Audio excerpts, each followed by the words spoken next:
Hello everybody, my name is Squaggy, and I'm angry. Okay, that's not true, I'm not angry, I'm just, confused, I guess? And you may also be confused. How is Squaggy gonna get 8 minutes out of this one? But today I want to talk about the new Cardfight Vanguard restricted list for, August. I'm gonna talk about what they've hit, its impact on the meta, and we're gonna go into a bit of the philosophy behind a ban list and why some people are upset about it, why it's understandable from a Bushiroad perspective, and all that stuff. We're gonna go over as many perspectives as possible and get an understanding as to why it is how it is. First of all, in case you missed it, the product stream was as of recording today, and these are the hits. In Premium, nothing happened. What's new? But in Standard, these are the 3 cards that are affected. First of all, Shoujo Doji got Izaso back to 4. This changes pretty much nothing in my eyes. I don't really think this adds much to Shoujo Doji, who was already fine without the Izaso at 4. I wonder if there are cards in the deck you want to take out to put him back to 4, but I mean, I don't know, he seems fine to me. I just don't think that Shoujo Doji is as up to date as some of the other legacy decks right now. I mean, even Art Guide's got a ton of new cards. So I'm worried that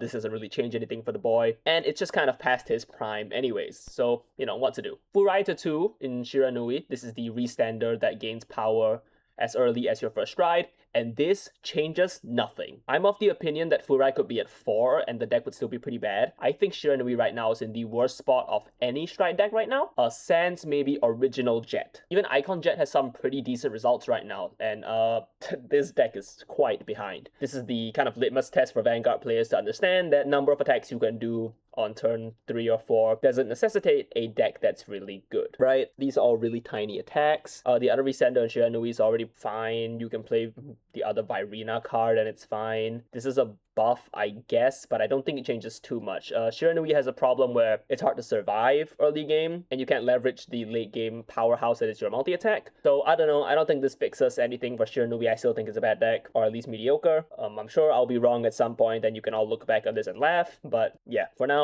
I think Shiranui's in a pretty bad spot. We can put him at 4, I don't really care. Yuya, over here on the left, is a Yakuza card, which functionally is a 15k shield from the soul. Let me pull up his text real quick. So here's his text. He's basically a 15k shield from the soul. He's not once per turn. Hari has the card Jazzy Juggler, and that is once per turn plus 10k, so you can probably see how this card is a little absurd. This is a pretty big nerf to Yakuza in my opinion. This of course cuts down 30k shield from the deck entirely. Some games it'll matter, some games it won't, but one of the pain points of Yakuza is not only is it quite fast and quite resource efficient early game because you don't have to discard to ride, but also Yuya lets you grind games out so that you can keep scaling, and the Vanguard and Yakuza, Kiryu gains more power the more turns go on because your cards get bound and he powers up. So I think it is a good thing to hit this deck. This puts it more in line with something like, say, Kai Icon, which for all the doom and gloom we had, Kai Icon is mostly fine. It's not super dominant. It's good, but nothing I would say is crazy. Those are the restricted list changes, and the ones on the right, not much of a big deal. It just means that if these are your pet decks, you'll have a bit more enjoyment because you get to do more things with it, a bit more exploration in the deck building process. Sure, whatever. These are fine. I'm of the opinion we could unrestrict more things, but if they want to keep it like this, okay, at least maybe the Shiranui and Shoujo Doji players can have a bit of fun. The Yakuza nerf is appreciated. Yakuza is very strong, really very strong. If you don't play it in the JP format, you may have played against it. If you play EN format, you're probably lucky you don't have to deal with it. It's not that the deck is like super overwhelming in autopilot or whatnot. I just think that the deck is quite overbearing in terms of its strength, and some of the pain points get highlighted a lot in the fact that, oh, you know, in the grind game, the Drag Vita is going to hurt a lot more. The fact that they can play a grind game at all as such a powerful aggro deck is frustrating. I think this is a good pain point to hit. I don't mind Yakuza being in the format. It's not super toxic to play against. Feelings about collab decks aside, I mean, mechanically it's fine. I don't really have too big of an issue with it. Let's talk about the obvious omission here, which is the Aichi icon. The Aichi icon has been a very dominant deck, of which some of the pain points being cited online are stuff like Gancelot, the Noble Knight's Order, Surgown. These are kind of cards that people think are going to be hit, were going to be hit, and I also thought that there was a pretty good chance that Surgown gets hit or Gancelot gets hit. If you are in Singapore or whatever and you're in like the Cardfight Vanguard market chat, you have seen for like the past week people trying their hardest to clear Gancelots and Aichi icon decks, because it was pretty much expected that this this would be a deck they hit, but it wasn't. Why? Well, the good thing about the transparent company that Bushiroad is, and I just realized that a lot of my screen has been cut off this whole time, so you're gonna have to deal with kind of half a screen, is that they give us a proper document explaining why things have been hit. So we're gonna look over this a little bit, and obviously I don't read Japanese, you probably don't. There's a translate tool I have up here, and we're going to look through this together a little bit. So during the period of WGP Deluxe Season 1, Kyoto, and the Chiho Cups, they have looked at the usage rate and win rate of decks in this format, and they are trying to analyze what decks are a bit too powerful. So they look at stuff like the right line usage and things like that, and this article is not super in-depth, obviously it's not. But it does give you kind of the excuse as to why this deck isn't hit and what the other reason is for getting hit. Before we talk about this over here, they are just saying that the IG Icon and this is Yakuza's Grade 3, these are the two decks with really exceptional play rates. Down here, they explain to us that Yuya, basically the reason is just that, oh, we don't want it to be that you activate a million Yuyas in one turn and you guard a ton. That's completely reasonable, completely understandable. I have no issues with this as an explanation. What I do kind of have an issue with is this. Night King Alfred, King of Knights Alfred, basically. We have confirmed a certain usage rate during the period in question. This is a bit of like rough, broken Japanese translation, so bear with the grammar and stuff. The win rate in tournaments is not outstanding, so at this time, we do not consider it a factor that would disrupt the balance of the competitive environment. Therefore, we won't change anything this time, basically, but we will monitor it and nerf it in the future if it makes sense to. That is basically what they're saying. Now, whether or not you believe that or not is up to you. For me, I think it is a little bit ridiculous. VG Paradox I have pulled up over here. Let me just double check that you can see everything. Yeah, so this is VG Paradox, and they have charted the tops of each deck up to basically the most recent, let's say, Chiho Cup, right? Japanese here. Yeah, this goes up to WGP Malaysia. And obviously they're not counting that. They're counting things like all the Chiho Cups and the Kyoto venue environments. They are looking specifically at a Japanese play rate. But overall, in all of the regions that play Japanese cards, stuff like Indonesia, Malaysia, Singapore, we're looking at a disparity of like 2 tops. Yakuza has 2 more tops than Aichi Icon, and yeah, between the two, Yakuza is the cheaper deck to build. So if you are going to build a deck and cost is a factor, Yakuza is going to draw you in, being about as powerful, if not more, than Aichi Icon, which makes me kind of scratch my head because obviously I didn't look through to make sure that every tournament lines up, to make sure that, oh, the Yakuza win rate is really so much higher. But based on what they've set up here, that they're talking about the period WGP Deluxe Season 1 at the Kyoto venue and Chiho Cup Deluxe, they seem to suggest that Yakuza was winning way more than Aichi, and from what I can understand, I don't think that's true. I think that they have very similar win rates, a 1 or 2% difference. I think it's ridiculous that that is the case at all. And quite frankly, you the viewer probably agree with me on that, right? Like, it's a little questionable. Barring the fact that stuff like, maybe you don't want to hit generic packages altogether, why not something like Gancelot, which people have found a lot of pain points with as a very powerful, aggressive tool that is kind of swingy on going first. Obviously, cards should be allowed to be good, but maybe it is a bit overbearing to see that all the time at a consistency of 4. If they wanted to nerf the consistency, they can put it down to 2, right? So what gives? What's the philosophy behind that? In my opinion, it's probably just that this is a starter deck product and is part of the 15th anniversary celebrations. The starter deck product means obviously a lot of newer players have bought into this with the idea that this will get them started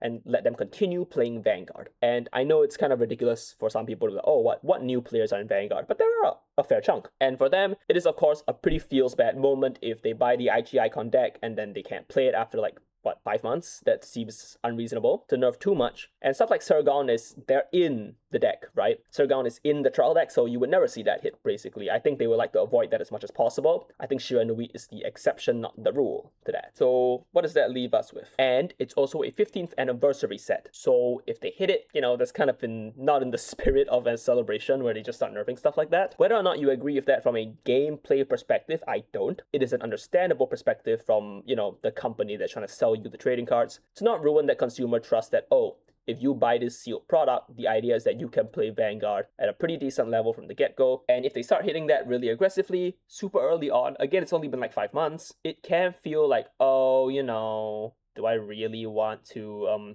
commit to this game knowing that these pieces are so volatile? And I think for some people, the answer would be no, and I guess they want to avoid that. Keep in mind, this is speculation, because obviously I don't believe what they are saying here, or at least I don't think it is a good reasoning to not ban the deck, but that's my idea, right? So rather than whine about a problem like this or complain and, have nothing change, I don't think that's productive. And I don't think I should be making a long form video unless I have something worth saying. So let's look kind of at this tier list over here, and let's see what I think the format will look like now. Before the video continues, I just want to advertise, I do have a Ko-Fi.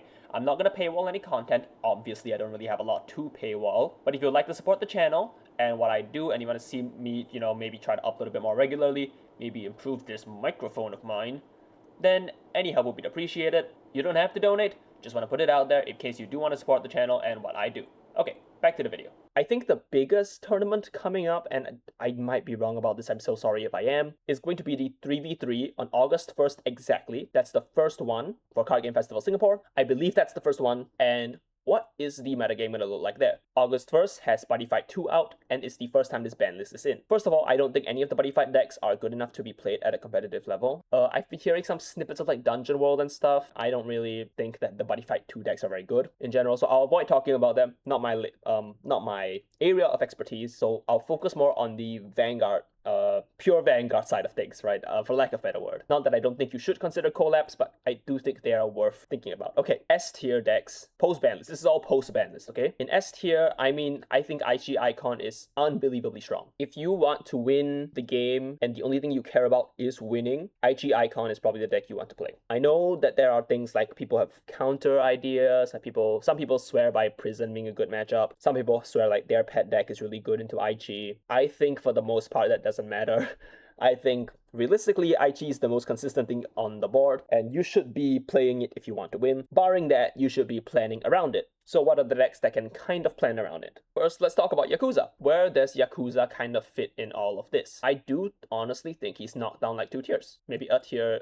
Maybe I'm being a bit overzealous saying it's knocked down 2 tiers. So I'll just say 1 tier. But I do think the deck is a lot weaker when it doesn't have the stability that Yuya provides. I think good Yakuza players do manage their resource pretty well and do have, on-hand access to a bunch of the shield. I think that it is worth considering the fact that Yakuza is no longer the dominant threat it should be. Having 2 less 15k shields in your deck is a big deal. It just means you are more susceptible to stuff like bad variants, bad crits, makes Yakuza's grind game a lot worse, of which now in the format there are some pretty good grind gamers. That Icon tends to go to 5, turn 6. Hari and Rose both do that, and they're very strong decks. Here we can see if we go over back here. These are the top 10 right now. I don't know what Harluru was doing here, honestly. I can't believe that deck is still good. But yeah, so I think Regoragnus, whoever he is, also is really strong. I think Regoragnus is a really impressive going first deck as well. I think one of its worst matchups, honestly, I would imagine is Yakuza. To be clear, I'm not particularly certain about it, but I do think that Yakuza has a lot of the defensive tools necessary to keep deep lands at bay, and now it just doesn't, and deep lands sacking is now going to hurt a lot more, and I think these 2 decks are probably the cream of the crop. Hari and Rose, I think, are solid A tier decks. I know there is a lot of hubbub about Hari being an S tier deck, and statistically, maybe,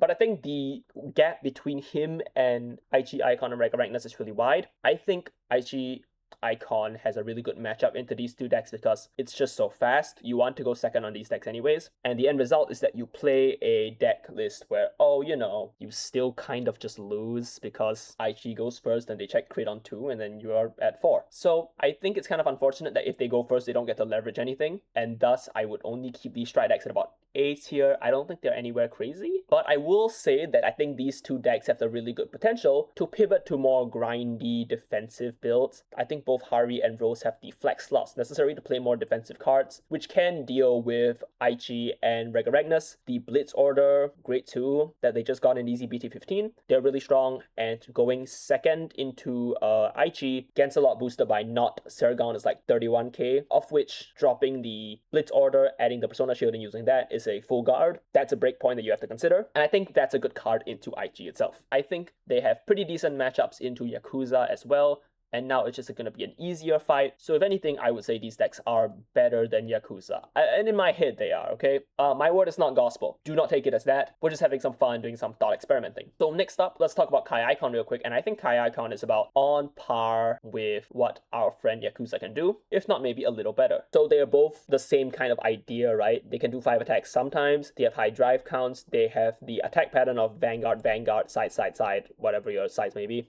They have similar attack patterns and both become as threatening as one another. Then the difference is, oh, what is their guard like? And the answer is that now with Yuya down to 2, it shouldn't be too different for either deck. I think Overlord is way better going first, and I think Yakuza is way better going second, is how I would imagine it for the 2 decks where the disparity lies. So your mileage may vary on which one you prefer, but I think both are fine. No matter how much I dog on Yakuza in this segment, I need you to understand, I think this deck is still good. I also think Odium is good. It's still a really strong deck. I don't think it cared a lot about this Yakuza changes. If anything, I don't think Odium is very concerned with what happened up here. I don't think that meta shift really affects it. I don't think it cares too much about what other decks are doing. It just wants to play its aggro solitaire and get where it wants to be, and that's fine. Nirvana, on the other hand, I think this deck is crazy. I think Nirvana has always been crazy, and I think it has a really good defensive early game that is really good into decks like Yakuza, into decks like Overlord, into decks like Odium. I think this is a really strong deck. I think kind of struggles into the strike decks a little bit, unless you give them 3 damage early, in which case, they'll kind of run away with the game with Borvarina, so don't do that. And I think they match up pretty well into...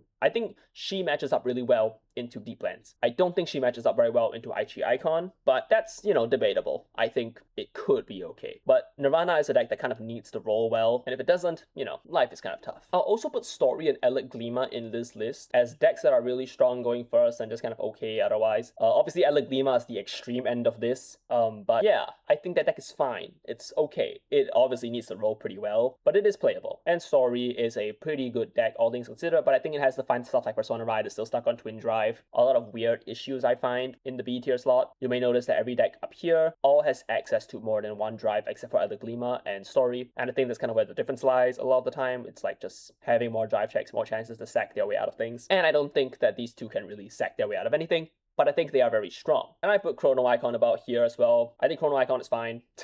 I like Chrono Icon a fair bit. I just think it's kind of a sacky deck. It's like, just check all the triggers on next stage and you're good. So why did I do this list at all? It didn't change anything, right? Like, nothing really changed. The best decks in the room are still the best decks in the room. There's no new room to play anything else. I went over this because I think it is worth interrogating all the time. No matter how small a change may look like, it is still worth talking about and thinking about it, just to give yourself reassurance, to be sure of yourself, and of course, practicing critical thinking is an important skill. With that, what should you be playing at this 3v3? If you are playing in the Singapore Card Game Festival, 3v3 format, April 1st ban list, what do you play to achieve the maximum chance of winning? I think the best chances of winning, you're going to want to have an Aichi, you're going to want to have a Regoragnus, and you're probably going to want to have one of the strike decks. I think other decks here are very volatile, and these 2 are very stable and strong. It would be really hard for me to sit here and recommend Yakuza still guaranteed. I think he's a fine deck. I think he's good. But certainly, when your deck loses what seems to be minus like 20,000 points of shield, if you replace Yuya with a card of only 5k shield, then it's a lot harder to